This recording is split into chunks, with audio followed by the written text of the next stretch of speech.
ओम शांति 30/5/24 महावाक्य मीठा बाबा कहते मिठे बच्चे तुमर प्रथम निश्चय हेबा दरकार जे आमको स्वयं शांतिर सागर सुखर सागर बाबा ही पाठ पढ़ाउछंती। कौनसी मनुष्य काहाकू सुख शांति दे पारिबो नाही।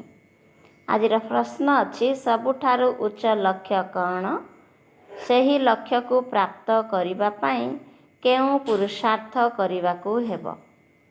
ସବୁଠାରୁ ଉଚ୍ଚ ଲକ୍ଷ୍ୟ କ'ଣ? ସେହି ଲକ୍ଷ୍ୟକୁ ପ୍ରାପ୍ତ କରିବା ପାଇଁ କେଉଁ ପୁରୁଷାର୍ଥ କରିବାକୁ ହେବ? ଉତ୍ତର ଏକମାତ୍ର ବାବାଙ୍କର ସ୍ମୃତି ପକ୍କା ହୋଇଯାଉ, ବୁଦ୍ଧି ଅନ୍ୟ କେଉଁଆଡ଼େ ବି ନ ଯାଉ, ଏହା ହିଁ ହେଉଛି ସବୁଠାରୁ ଉଚ୍ଚ ଲକ୍ଷ୍ୟ। ଏଥିପାଇଁ ଆତ୍ମ ଅଭିମାନୀ ହେବାର ପୁରୁଷାର୍ଥ କରିବାକୁ ପଡ଼ିବ। ଯେତେବେଳେ ତୁମେ ଆତ୍ମ ଅଭିମାନୀ ହୋଇଯିବ ସେତେବେଳେ ସମସ୍ତ ବିକାରୀ ଚିନ୍ତନ ସମାପ୍ତ ହୋଇଯିବ। ବୁଦ୍ଧି ଇଆଡ଼େ ସିଆଡ଼େ ଘୂରିବା ବନ୍ଦ ହୋଇଯିବ। ଦେହ ପ୍ରତି ବିଲକୁଲ ଦୃଷ୍ଟି ନ ଯାଉ, ଏହା ହିଁ ତୁମର ଲକ୍ଷ୍ୟ। ଏଥିପାଇଁ ଆତ୍ମ ଅଭିମାନୀ ହେବାର ଅଭ୍ୟାସ କର। ଓମ୍ ଶାନ୍ତି ଆତ୍ମିକ ପିଲାମାନଙ୍କୁ ଆତ୍ମିକ ପିତା ବସି ବୁଝାଉଛନ୍ତି। ଏହାଙ୍କୁ ଅର୍ଥାତ୍ ବ୍ରହ୍ମା ବାବାଙ୍କୁ ଆତ୍ମିକ ପିତା ବୋଲି କୁହାଯିବ ନାହିଁ। ଆଜିର ଦିନକୁ ସତ୍ଗୁରୁବାର କୁହାଯିବ। କେବଳ ଗୁରୁବାର କହିବା ଭୁଲ ହେବ। ସତ୍ଗୁରୁବାର କହିବା ଠିକ୍। ଗୁରୁ ତ ଢେର ଅଛନ୍ତି କିନ୍ତୁ ସତ୍ଗୁରୁ କେବଳ ଜଣେ ଅଛନ୍ତି। ଅନେକ ଅଛନ୍ତି ଯେଉଁମାନେ କି ନିଜକୁ ଗୁରୁ ଏବଂ ସତ୍ଗୁରୁ ମଧ୍ୟ କହିଥାନ୍ତି। ବର୍ତ୍ତମାନ ତୁମେ ଜାଣୁଛ ଗୁରୁ ଏବଂ ସତ୍ଗୁରୁ ମଧ୍ୟରେ ତ ଫରକ ରହିଛି ନା। ସତ୍ ଅର୍ଥାତ୍ ଟ୍ରୁଥ୍, ଏକମାତ୍ର ନିରାକାର ପିତାଙ୍କୁ ହିଁ ସତ୍ୟ କୁହାଯାଏ, ମନୁଷ୍ୟମାନଙ୍କୁ ନୁହେଁ। ସତ୍ୟ ଜ୍ଞାନ ଥରେ ମାତ୍ର ଜ୍ଞାନର ସାଗର ବାବା ଆସି ଦେଉଛନ୍ତି। ମନୁଷ୍ୟକୁ କେବେ ହେଲେ ସତ୍ୟ ଜ୍ଞାନ ଦେଇପାରିବ ନାହିଁ। ଏକମାତ୍ର ନିରାକାର ପିତା ହିଁ ସତ୍ୟ ଅଟନ୍ତି, ଯାହାଙ୍କର ନାମ ହେଲା ବ୍ରହ୍ମା। ଇଏ ତ କାହାକୁ ଜ୍ଞାନ ଦେଇପାରିବେ ନାହିଁ। ବ୍ରହ୍ମାଙ୍କ ପାଖରେ କିଛି ବି ଜ୍ଞାନ ନଥିଲା, ବର୍ତ୍ତମାନ ମଧ୍ୟ ଏହାଙ୍କ ପାଖରେ ସମ୍ପୂର୍ଣ୍ଣ ଜ୍ଞାନ ନାହିଁ। ସମ୍ପୂର୍ଣ୍ଣ ଜ୍ଞାନ ତ ଜ୍ଞାନର ସାଗର ପରମପିତା ପରମାତ୍ମାଙ୍କ ପାଖରେ ହିଁ ଅଛି। ବର୍ତ୍ତମାନ ଏଭଳି କୌଣସି ମନୁଷ୍ୟ ନାହାନ୍ତି ଯିଏ କି ନିଜକୁ ସତ୍ଗୁରୁ କହିପାରିବେ। ସତ୍ଗୁରୁ ଅର୍ଥାତ୍ ସମ୍ପୂର୍ଣ୍ଣ ସତ୍ୟ। ତୁମେ ଯେତେବେଳେ ସମ୍ପୂର୍ଣ୍ଣ ସତ୍ପ୍ରଧାନ ହୋଇଯିବ ସେତେବେଳେ ଏହି ଶରୀର ମଧ୍ୟ ରହିବ ନାହିଁ। ମନୁଷ୍ୟକୁ କେବେ ସତ୍ଗୁରୁ କୁହାଯାଇପାରିବ ନାହିଁ। ମନୁଷ୍ୟମାନଙ୍କ ଭିତରେ ତ ଟିକିଏ ବି ଶକ୍ତି ନାହିଁ। ଇଏ ନିଜେ କହୁଛନ୍ତି ମୁଁ ମଧ୍ୟ ତୁମ ଭଳି ମନୁଷ୍ୟ ଅଟେ। ଏଥିରେ ଶକ୍ତିର କୌଣସି କଥା ନାହିଁ। ଏଠାରେ ତ ବାବା ପାଠ ପଢ଼ାଉଛନ୍ତି, ବ୍ରହ୍ମା ନୁହନ୍ତି। ଏହି ବ୍ରହ୍ମା ମଧ୍ୟ ତାଙ୍କ ପାଖରୁ ପଢ଼ି ପୁଣି ପଢ଼ାଉଛନ୍ତି।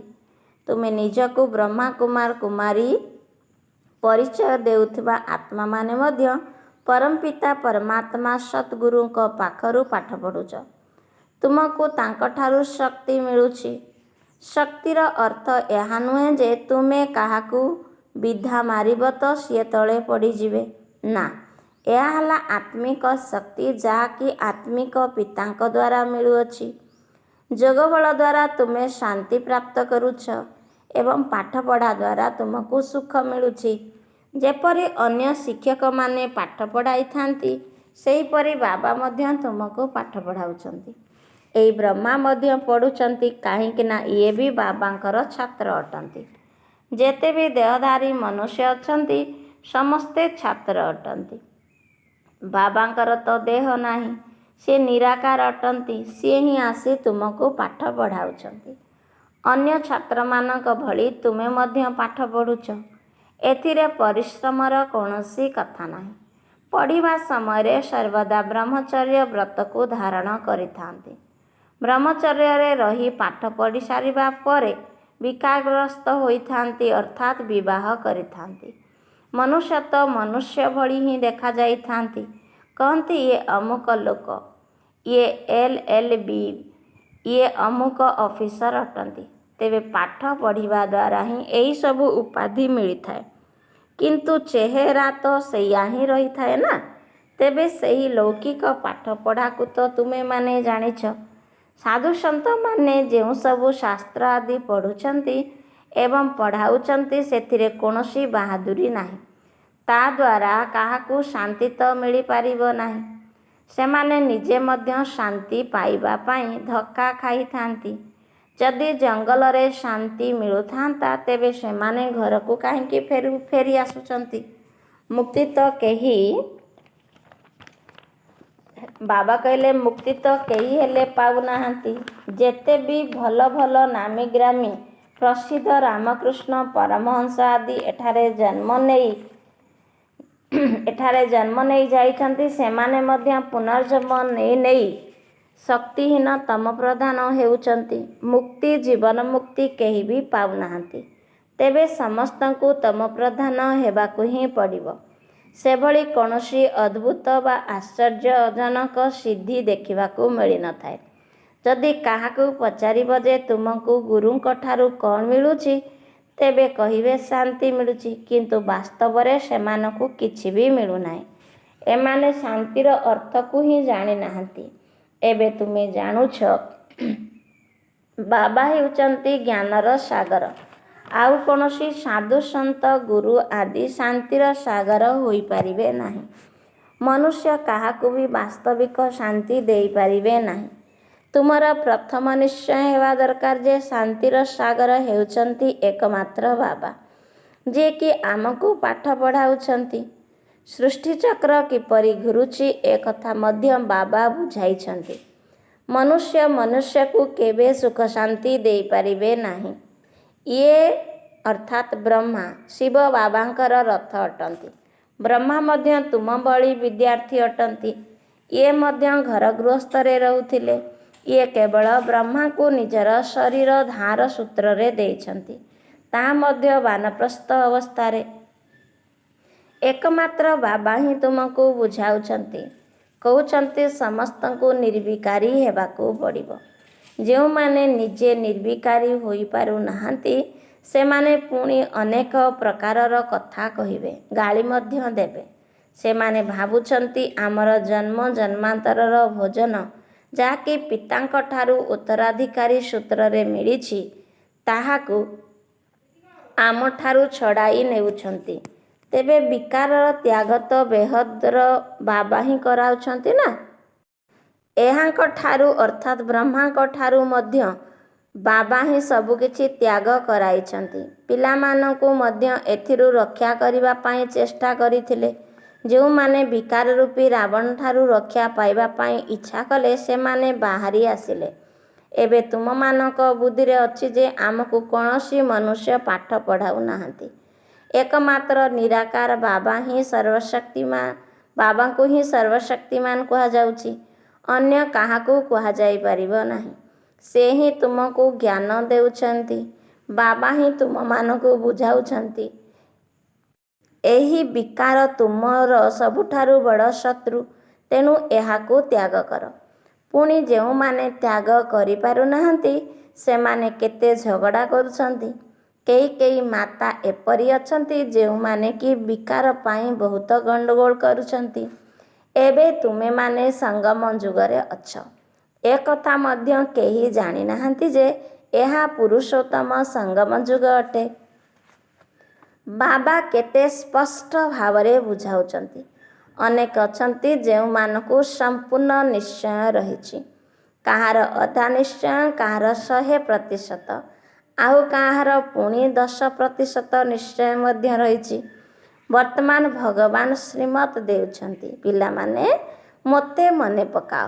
ଏହା ବାବାଙ୍କର ସବୁଠାରୁ ବଡ଼ ନିର୍ଦ୍ଦେଶ। ନିଶ୍ଚୟ ଆସିବ ତେବେ ଯାଇ ତ ନିର୍ଦ୍ଦେଶ ଅନୁସାରେ ଚାଲିବେ ନା। ବାବା କହୁଛନ୍ତି ମୋର ସ୍ନେହୀ ପିଲାମାନେ, ତୁମେ ନିଜକୁ ଆତ୍ମା ମନେ କରି ବାବାଙ୍କୁ ମନେ ପକାଅ। ଏହି ବ୍ରହ୍ମାକୁ ମନେ ପକାଅ ନାହିଁ। ଏ କଥା ମୁଁ କହୁନାହିଁ, ଶିବ ବାବା ମୋ ଦ୍ୱାରା ତୁମକୁ କହୁଛନ୍ତି। ଯେପରି ତୁମେ ପଢ଼ୁଛ ସେହିପରି ଏହି ବ୍ରହ୍ମା ମଧ୍ୟ ପଢ଼ୁଛନ୍ତି। ତେଣୁ ସମସ୍ତେ ହେଉଛ ମୋର ଛାତ୍ର। ତୁମର ଶିକ୍ଷକ କେବଳ ଜଣେ ଦୁନିଆରେ ତ ମନୁଷ୍ୟମାନେ ମନୁଷ୍ୟମାନଙ୍କୁ ପାଠ ପଢ଼ାଇଥାନ୍ତି, କିନ୍ତୁ ଏଠାରେ ତୁମକୁ ଈଶ୍ୱର ପାଠ ପଢ଼ାଉଛନ୍ତି। ତୁମେ ଆତ୍ମାମାନେ ପାଠ ପଢ଼ୁଛ, ତୁମର ଆତ୍ମା ପୁଣି ଅନ୍ୟମାନଙ୍କୁ ପଢ଼ାଉଛି। ଏଥିରେ ବହୁତ ଆତ୍ମ ଅଭିମାନୀ ହେବାକୁ ପଡ଼ିବ। ଆତ୍ମା ହିଁ ବାରିଷ୍ଟର, ଇଞ୍ଜିନିୟର ଆଦି ହୋଇଥାଏ। ଆତ୍ମା ଏବେ ଦେହ ଅଭିମାନର ବଶବର୍ତ୍ତୀ ହୋଇଗଲାଣି। ଆତ୍ମ ଅଭିମାନୀ ପରିବର୍ତ୍ତେ ସମସ୍ତେ ଏବେ ଦେହ ଅଭିମାନୀ ହୋଇଯାଇଛନ୍ତି। ଆତ୍ମ ଅଭିମାନୀ ହେଲେ ବିକାରୀ କୁହା।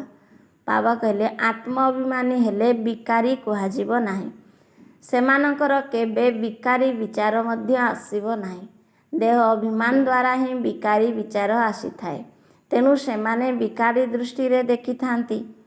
ଦେବତାମାନଙ୍କର କେବେ ବିକାରୀ ଦୃଷ୍ଟି ହୋଇନଥାଏ। ଜ୍ଞାନ ଦ୍ୱାରା ଦୃଷ୍ଟି ପରିବର୍ତ୍ତନ ହୋଇଯାଇଥାଏ।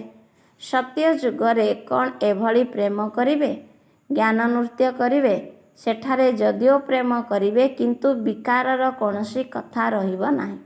ଜନ୍ମ ଜନ୍ମାନ୍ତରର ବିକାରଗ୍ରସ୍ତ ହୋଇଥିବାରୁ ଏହି ନିଶା ବହୁତ ମୁସ୍କିଲରେ ଦୂର ହେଉଛି। ବାବା ବର୍ତ୍ତମାନ ତୁମକୁ ନିର୍ବିକାରୀ କରୁଛନ୍ତି। ତେଣୁ କେତେକ କନ୍ୟା ବିଲକୁଲ ମଜବୁତ ହୋଇଯାଉଛନ୍ତି। କହୁଛନ୍ତି ବାସ୍ ଆମକୁ ପୁରା ନିର୍ବିକାରୀ ହେବାକୁ ପଡ଼ିବ। ଆମେ ଏକାକୀ ଆସିଥିଲୁ, ପୁଣି ଏକାକୀ ଯିବାକୁ ହେବ। ସେମାନଙ୍କୁ ଯଦିଓ କେହି ଟିକିଏ ସ୍ପର୍ଶ କଲେ ମଧ୍ୟ ଭଲ ଲାଗିନଥାଏ। କହିବେ ଇଏ କାହିଁକି ଆମକୁ ସ୍ପର୍ଶ କରୁଛନ୍ତି? ନିଶ୍ଚିନ୍ତ ଏହାଙ୍କ ପାଖରେ ବିକାରୀ ସ୍ୱଭାବ ରହିଛି। ତେଣୁ କୌଣସି ବି ବିକାରୀ ଆତ୍ମା ଆମକୁ ସ୍ପର୍ଶ ମଧ୍ୟ ନ କରନ୍ତୁ। ଏହିପରି ଲକ୍ଷ୍ୟସ୍ଥଳରେ ପହଞ୍ଚିବାକୁ ହେବ। ଦେହ ପ୍ରତି ବିଲକୁଲ ଦୃଷ୍ଟି ନ ରହୁ। ଏହିଭଳି ନିଜର କର୍ମାତୀତ ଅବସ୍ଥା ତିଆରି କରିବାକୁ ହେବ। ଏବେ ପର୍ଯ୍ୟନ୍ତ ଏଭଳି କେହି ହୋଇନାହାନ୍ତି ଯିଏକି କେବଳ ଆତ୍ମାକୁ ହିଁ ଦେଖୁଛନ୍ତି। ଏହା ହିଁ ଆମର ଲକ୍ଷ୍ୟ। ବାବା ସର୍ବଦା କହୁଛନ୍ତି ପିଲାମାନେ ନିଜକୁ ଆତ୍ମା ମନେ କର। ଏହି ଶରୀର ତୁମର ବସ୍ତୁ ଅଟେ, ଯେଉଁଥିରେ ତୁମେ ଅଭିନୟ କରୁଛ। ଅନେକ କହୁଛନ୍ତି ଏହାଙ୍କ ପାଖରେ କିଛି ଶକ୍ତି ଅଛି, କିନ୍ତୁ ଏଠାରେ ଶକ୍ତିର କୌଣସି କଥା ହିଁ ନାହିଁ। ଏହା ତ ପାଠପଢ଼ା। ଯେପରି ଅନ୍ୟମାନେ ପଢ଼ୁଛନ୍ତି ସେହିପରି ବ୍ରହ୍ମା ମଧ୍ୟ ପଢ଼ୁଛନ୍ତି। ପବିତ୍ରତା ପାଇଁ କେତେ କଷ୍ଟ ସହନ କରିବାକୁ ପଡ଼ୁଛି, ବହୁତ ପରିଶ୍ରମ କରିବାକୁ ପଡ଼ୁଛି। ସେଥିପାଇଁ ବାବା କହୁଛନ୍ତି ପରସ୍ପରର ଆତ୍ମାକୁ ହିଁ ଦେଖ। ସତ୍ୟ ଯୁଗରେ ମଧ୍ୟ ତୁମେ ଆତ୍ମ ଅଭିମାନୀ ହୋଇ ରହୁଛ। ସେଠାରେ ରାବଣ ରାଜ୍ୟ ହିଁ ନାହିଁ। ତେଣୁ ବିକାରର କୌଣସି କଥା ରହିବ ନାହିଁ। ଏହି ରାବଣ ରାଜ୍ୟରେ ସମସ୍ତେ ବିକାରୀ। ସେଥିପାଇଁ ବାବା ଆସି ନିର୍ବିକାରୀ କରୁଛନ୍ତି। ଯଦି ତୁମେ ନିର୍ବିକାରୀ ନ ହେବ, ତେବେ ତୁମକୁ ଦଣ୍ଡ ଭୋଗ କରିବାକୁ ପଡ଼ିବ। ଆତ୍ମା ପବିତ୍ର ନ ହେଲେ ଉପରକୁ ଯାଇପାରିବ ନାହିଁ। କାହିଁକି ନା ହିସାବ କିତାବ ଚୁକ୍ତ କରିବାକୁ ପଡ଼ିଥାଏ। ପୁଣି ପଦ ମଧ୍ୟ କମ୍ ହୋଇଯାଇଥାଏ। ବର୍ତ୍ତମାନ ସତ୍ୟଯୁଗର ରାଜଧାନୀ ସ୍ଥାପନ ହେଉଛି। ପିଲାମାନେ ଜାଣିଛନ୍ତି ସ୍ୱର୍ଗରେ ଏକମାତ୍ର ଆଦି ସନାତନ ଦେବୀ ଦେବତା ମାନଙ୍କର ରାଜ୍ୟ ଥିଲା। ପ୍ରଥମେ ନିଶ୍ଚିନ୍ତ ଭାବରେ ଏକ ରାଜାରାଣୀ ରହିବେ। ପୁଣି ସେମାନଙ୍କର ବଂଶାବଳୀ ହେବ। ଢେର ପ୍ରଜା ମଧ୍ୟ ହେବେ। ଏଥିରେ ମଧ୍ୟ ସ୍ଥିତିର ଫରକ ରହିବ। ଯେଉଁମାନଙ୍କର ବାବାଙ୍କ ଉପରେ ପୁରା ନିଶ୍ଚୟ ନାହିଁ, ସେମାନେ ସମ୍ପୂର୍ଣ୍ଣ ରୂପେ ପଢ଼ିପାରିବେ ନାହିଁ କିମ୍ବା ପବିତ୍ର ମଧ୍ୟ ହୋଇପାରିବେ ନାହିଁ। ଅଧାକଳ୍ପର ପତିତ ଆତ୍ମା ଗୋଟିଏ ଜନ୍ମରେ 21 ଜନ୍ମ ପାଇଁ ପବିତ୍ର ହେବେ। ଏହା କ'ଣ ସହଜ କଥା କି? ମୁଖ୍ୟ ହେଲା କାମ ବିକାରର କଥା। କ୍ରୋଧ ପାଇଁ ଏତେ କୁହାଯାଉ ନାହିଁ। ଯଦି କେଉଁ ଆଡ଼େ ବୁଦ୍ଧି ଭ୍ରମିତ ହେଉଛି, ତେବେ ନିଶ୍ଚିନ୍ତ ବାବାକୁ ମନେ ପକାଉ ନାହାନ୍ତି। ଯଦି ବାବାଙ୍କର ସ୍ମୃତି ପକ୍କା ହୋଇଯିବ, ତେବେ ଅନ୍ୟ କେଉଁ ଆଡ଼େ ବୁଦ୍ଧି ଯିବ ନାହିଁ। ଏହା ହେଉଛି ବହୁତ ଉଚ୍ଚ ଲକ୍ଷ୍ୟ। ପବିତ୍ର ରହିବାର କଥା ଶୁଣି କ୍ରୋଧ ରୂପକ ଅଗ୍ନିରେ ଜଳୁଛନ୍ତି। କହୁଛନ୍ତି ଏ କଥା ତ କେବେ କେହି ବି କହିନାହାନ୍ତି କିମ୍ବା କୌଣସି ଶାସ୍ତ୍ରରେ ମଧ୍ୟ ନାହିଁ। ତେଣୁ ବହୁତ ମୁସ୍କିଲରେ ବୁଝୁଛନ୍ତି। ତାହା ତ ନିବୃତ୍ତି ମାର୍ଗ। ସେମାନଙ୍କର ଧର୍ମ ଅଲଗା। ସେମାନଙ୍କୁ ପୁନର୍ଜନ୍ମ ନେଇ ପୁନଃ ସନ୍ନ୍ୟାସ ଧର୍ମକୁ ହିଁ ଯିବାର ଅଛି। ସେମାନେ ସେହି ସଂସ୍କାର ନେଇ ଯାଇଥାନ୍ତି। କିନ୍ତୁ ତୁମକୁ ତ ଘରଦ୍ୱାର ଛାଡ଼ିବାର ନାହିଁ। ବାବା ତୁମକୁ ବୁଝାଇଛନ୍ତି, ଯଦିଓ ତୁମେ ଘରେ ରହୁଛ, କିନ୍ତୁ ସେମାନଙ୍କୁ ମଧ୍ୟ ବୁଝାଅ। ବର୍ତ୍ତମାନ ସଙ୍ଗମ ଯୁଗ। ତୁମେ ପବିତ୍ର ହେବା ବିନା ସତ୍ୟଯୁଗରେ ଦେବତା ହୋଇପାରିବ ନାହିଁ। ଯଦି ଟିକିଏ ଜ୍ଞାନ ବି ଶୁଣିଛନ୍ତି, ତେବେ ସେମାନେ ମଧ୍ୟ ପ୍ରଜା ହୋଇଯିବେ। ପ୍ରଜା ତ ଢେର ହେବେ ନା। ସତ୍ୟଯୁଗରେ ରାଜାମାନଙ୍କ ପାଖରେ କୌଣସି ମନ୍ତ୍ରୀ ନଥାନ୍ତି, କାହିଁକିନା ବାବା ବର୍ତ୍ତମାନ ଆମମାନଙ୍କୁ ସମ୍ପୂର୍ଣ୍ଣ ଜ୍ଞାନୀ କରିଦେଉଛନ୍ତି। ତେବେ ଅଜ୍ଞାନୀ ରାଜାମାନଙ୍କୁ ହିଁ ପରାମର୍ଶଦାତା ବା ମନ୍ତ୍ରୀର ଆବଶ୍ୟକତା ପଡ଼ିଥାଏ। ବର୍ତ୍ତମାନ ଦେଖ କିପରି ପରସ୍ପରକୁ ମାରୁଛନ୍ତି। ଶତ୍ରୁତାର ସ୍ୱଭାବ ମଧ୍ୟ କେତେ କଠୋର। ବର୍ତ୍ତମାନ ତୁମେ ଜାଣୁଛ, ଆମେ ଏହି ପୁରୁଣା ଶରୀରକୁ ଛାଡ଼ି ଅନ୍ୟ ଏକ ନୂଆ ଶରୀର ଧାରଣ କରିବୁ। ଏହା କ'ଣ ବଡ଼ କଥା କି? ସେମାନେ ଦୁଃଖରେ ମୃତ୍ୟୁବରଣ କରୁଛନ୍ତି। ତୁମକୁ ସୁଖରେ ବାବାଙ୍କୁ ମନେ ପକାଇ ଘରକୁ ଯିବାକୁ ହେବ। ତୁମେ ଯେତେ ମୋତେ ମନେ ପକାଇବ, ସେତେ ଅନ୍ୟ ସବୁ କଥା ଭୁଲିଯିବ। କେହି ବି ମନେ ରହିବେ ନାହିଁ। କିନ୍ତୁ ଏହି ଅବସ୍ଥା ସେତେବେଳେ ହେବ, ଯେତେବେଳେ ତୁମର ନିଶ୍ଚୟ ପକ୍କା ହୋଇଯିବ। ଯଦି ନିଶ୍ଚୟ ହେଉନାହିଁ, ତେବେ ଯୋଗ ମଧ୍ୟ କରିପାରିବ ନାହିଁ। ନାମକୁ ମାତ୍ର କହୁଛନ୍ତି, ପ୍ରକୃତରେ ନିଶ୍ଚୟ ହିଁ ନାହିଁ। ତେଣୁ ଯୋଗ କ'ଣ କରିବେ? ସମସ୍ତଙ୍କର ତ ଏକାଭଳି ନିଶ୍ଚୟ ହେବ ନାହିଁ। ମାୟା ସଂଶୟ ବୁଦ୍ଧି କରାଇ ଦେଉଛି। ତେଣୁ ପୂର୍ବରୁ ଯେପରି ଥିଲେ, ପୁଣି ସେହିପରି ହୋଇଯାଇଥାନ୍ତି। ପ୍ରଥମେ ବାବାଙ୍କ ପ୍ରତି ନିଶ୍ଚୟ ରହିବା ଦରକାର। ଇଏ ଅବିନାଶୀ ପିତା ନୁହନ୍ତି ବୋଲି ତୁମର ସଂଶୟ ଆସୁଛି କ'ଣ? ଆମକୁ ଅବିନାଶୀ ବାବା ହିଁ ଜ୍ଞାନ ଦେଉଛନ୍ତି। ଏହି ବ୍ରହ୍ମା କହୁଛନ୍ତି, ମୁଁ ତ ସୃଷ୍ଟିର ରଚୟିତା ଏବଂ ରଚନାକୁ ଜାଣିନଥିଲି। ମୋତେ କେହି ଜଣେ ତ ଶୁଣାଇବେ ନା। ମୁଁ 12 ଜଣ ଗୁରୁ କରିଥିଲି, ସେମାନଙ୍କୁ ମଧ୍ୟ ଛାଡ଼ିବାକୁ ପଡ଼ିଲା। କିଏ? ବ୍ରହ୍ମା ବାବା କହୁଛନ୍ତି ଏ କଥା। 12 ଜଣ ଗୁରୁ କରିଥିଲେ, ପୁଣି ସେମାନଙ୍କୁ ବି ବାବା ଛାଡ଼ିବାକୁ ପଡ଼ିଲା। ଗୁରୁ ତ ଜ୍ଞାନ ଦେଲେ ନାହିଁ। ସଦ୍ଗୁରୁ ବ୍ରହ୍ମାଙ୍କ ଶରୀରରେ ଅଚାନକ ଭାବେ ଆସି ପ୍ରବେଶ କଲେ। ସିଏ ଭାବିଲେ ଜଣା ନାହିଁ କ'ଣ ହେବ। ଗୀତାରେ ମଧ୍ୟ ଅଛି ନା, ଅର୍ଜୁନକୁ ମଧ୍ୟ ସାକ୍ଷାତକାର କରାଇଥିଲେ। ବାସ୍ତବରେ ଅର୍ଜୁନର କୌଣସି କଥା ନାହିଁ। ଇଏ ତ ରଥ ଅଟନ୍ତି ନା। ଇଏ ମଧ୍ୟ ଆଗରୁ ଗୀତା ପଢ଼ୁଥିଲେ। ବାବା ପ୍ରବେଶ କରି ସାକ୍ଷାତକାର କରାଇଲେ ଯେ ଏହି ଜ୍ଞାନ ବାବା ହିଁ ଦେଉଛନ୍ତି। ତେଣୁ ସେ ଗୀତାକୁ ଛାଡ଼ିଦେଲେ। ବାବା ହେଉଛନ୍ତି ଜ୍ଞାନର ସାଗର। ତେବେ ସିଏ ହିଁ ତ ଆମକୁ ସମସ୍ତ ଜ୍ଞାନ ଦେବେ ନା। ଗୀତା ହେଉଛି ଆମର ମାତା ଏବଂ ପିତା। ବାବାଙ୍କୁ ହିଁ ତୁମେବ ମାତାଶ୍ଚ ପିତା ବୋଲି କୁହାଯାଉଛି। ବାବା ହିଁ ରଚନା କରୁଛନ୍ତି, ଅର୍ଥାତ୍ ପୋଷ୍ୟ କରୁଛନ୍ତି ନା। ଏହି ବ୍ରହ୍ମା ମଧ୍ୟ ତୁମ ଭଳି ଅଟନ୍ତି।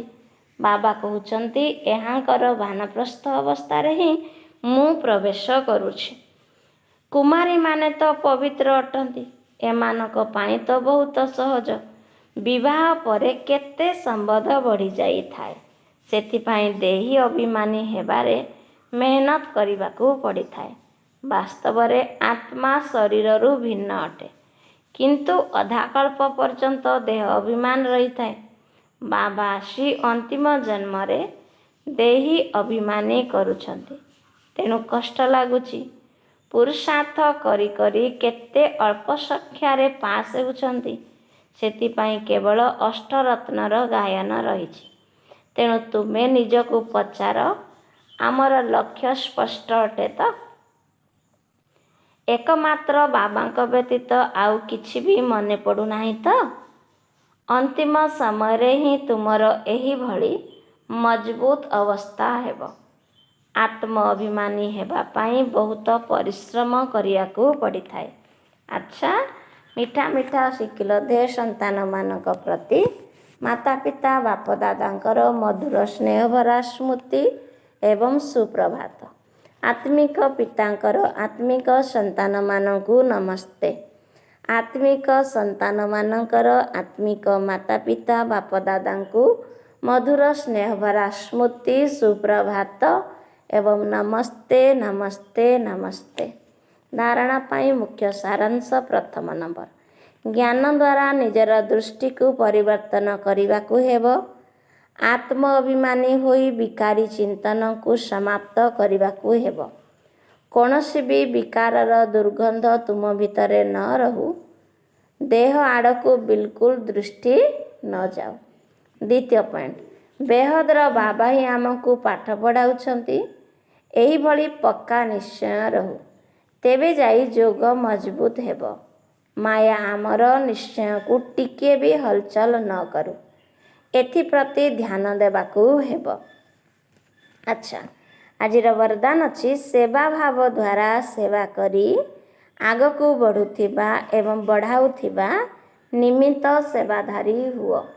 ସେବା ଭାବ ଦ୍ୱାରା ସେବା କରି ଆଗକୁ ବଢ଼ୁଥିବା ଏବଂ ବଢ଼ାଉଥିବା ନିମିତ୍ତ ସେବାଧାରୀ ହୁଅ। ବିସ୍ତାର, ସେବା ଭାବ ହିଁ ସେବାରେ ସଫଳତା ପ୍ରାପ୍ତ କରାଇଥାଏ। ସେବା କରିବାରେ ଯଦି ଅହଂଭାବ ଆସିଲା, ତେବେ ତାକୁ ସେବା ଭାବ କୁହାଯିବ ନାହିଁ। କୌଣସି ବି ସେବାରେ ଯଦି ଅହଂଭାବ ମିଶିଗଲା, ତେବେ ମେହନତ ବି ଅଧିକ ଲାଗିବ, ସମୟ ମଧ୍ୟ ଅଧିକ ଲାଗିବ, କିନ୍ତୁ ନିଜକୁ ସନ୍ତୁଷ୍ଟତା ମିଳିବ ନାହିଁ। ସେବା ଭାବ ସମ୍ପନ୍ନ ପିଲାମାନେ ନିଜେ ମଧ୍ୟ ଆଗକୁ ବଢ଼ିଥାନ୍ତି ଏବଂ ଅନ୍ୟମାନଙ୍କୁ ମଧ୍ୟ ଆଗକୁ ବଢ଼ାଇଥାନ୍ତି। ସେମାନେ ସର୍ବଦା ଉଡ଼ିବାର କଳାର ଅନୁଭବ କରିଥାନ୍ତି। ସେମାନଙ୍କର ଉମଙ୍ଗ ଉତ୍ସାହ ନିଜକୁ ମଧ୍ୟ ନିର୍ବିଘ୍ନ କରି ରଖିଥାଏ ଏବଂ ଅନ୍ୟମାନଙ୍କର ମଧ୍ୟ କଲ୍ୟାଣ କରିଥାଏ। ସ୍ଲୋଗାନ, ଜ୍ଞାନୀ ତୁ ଆତ୍ମା ତାକୁ କୁହାଯିବ। ବାବା କହିଲେ ଜ୍ଞାନୀ ତୁ ଆତ୍ମା ତାଙ୍କୁ କୁହାଯିବ ଯେଉଁମାନେ ଅତି ସୂକ୍ଷ୍ମ ରୂପରେ ଆକର୍ଷଣ କରୁଥିବା ସୂତାର ବନ୍ଧନରୁ ମଧ୍ୟ ମୁକ୍ତ ଅଟନ୍ତି। ଜ୍ଞାନୀ ତୁ ଆତ୍ମା ତାଙ୍କୁ କୁହାଯିବ ଯେଉଁମାନେ ଅତି ସୂକ୍ଷ୍ମ ରୂପରେ ଆକର୍ଷଣ କରୁଥିବା ସୂତାର ବନ୍ଧନରୁ ମଧ୍ୟ ମୁକ୍ତ ଅଟନ୍ତି। ଆଚ୍ଛା, ଓମ୍ ଶାନ୍ତି।